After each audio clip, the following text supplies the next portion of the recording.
வணக்கம் நண்பர்களே, AKS creative கிரியேஷனுக்கு உங்களை அன்போடு வரவேற்க. இன்றைக்கி நம்ம பார்க்க போகிறது ஒரு பீன்ஸ் வச்சு ஒரு சைட் டிஷ் ரெசிபி தான் நம்ம பண்ண போகிறோம். வாங்க இப்போ எப்படி பண்ணுறதுன்னு பார்க்கலாம். அதுக்கு முதல்ல ஒரு கடாயில் ஒரு 2 ஸ்பூன் அளவுக்கு எண்ணெய் சேர்த்துருக்கேன். எண்ணெய் நல்லா சூடாகிடட்டும். எண்ணெயில் கொஞ்சம் போல் கடுகு, கொஞ்சம் உளுந்தம்பருப்பு 2 போட்டு நல்லா அது பொரிஞ்சு வந்துடட்டும். அதோட நம்ம படிப்படியாக கட் பண்ணி வச்சுருந்த பீன்ஸையும் உள்ளே சேர்த்துடலாம். இப்போ இந்த பீன்ஸ் வேகிறதுக்கு கொஞ்சம் போல் தண்ணி சேர்த்துட்டு அதை வேக வச்சிடலாம். கொஞ்சம் நேரம் அதை மூடி வச்சு வேக வச்சிடலாம். ஒரு பவுலில் ஒரு 100 கிராம் அளவுக்கு கடலப்பருப்பும் ஒரு 5 காஞ்ச மிளகாவும் நல்லா தண்ணி ஊற்றி 1 மணி நேரம் நல்லா ஊற வச்சுட்டு தண்ணியெல்லாம் வடிச்சிட்டு எடுத்து வச்சுருக்கிறேன். இப்போ இந்த கடலப்பருப்புக்கு தேவையான அளவுக்கு உப்பு சேர்த்துட்டு இதை ஒரு குறக்குறப்பாக அரைச்சிக்கணும். இப்போ ஓப்பன் பண்ணி பார்த்துடலாம். பீன்ஸ் பார்த்திங்கன்னா ஒரு 3/4 பாகம் நல்லா வெந்துருச்சு. இந்த ஸ்டேஜில் நம்ம காய்க்கு தேவையான அளவுக்கு உப்பு சேர்த்துடலாம். ஆல்ரெடி கடலப்பருப்புக்கு அதில் உப்பு சேர்த்துட்டோம். இப்போ இந்த பீன்ஸுக்கு தேவையான அளவுக்கு மட்டுமே இதில் உப்பு சேர்த்துக்கலாம்.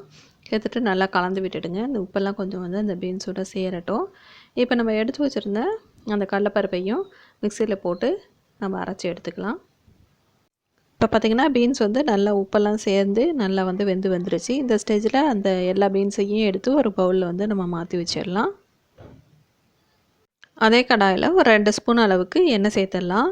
எண்ணெய் நல்லா சூடான பிறகு பார்த்திங்கனாக்கா அந்த நம்ம அரைச்சி வச்சுருந்த அந்த கடலைப்பருப்பு, காஞ்ச மிளகாய், உப்பு சேர்த்து அரைச்சிருந்தோம் இல்லைங்களா, அந்த விழுதியும் இதில் போட்டு நல்லா கலந்து விட்டுடணும்.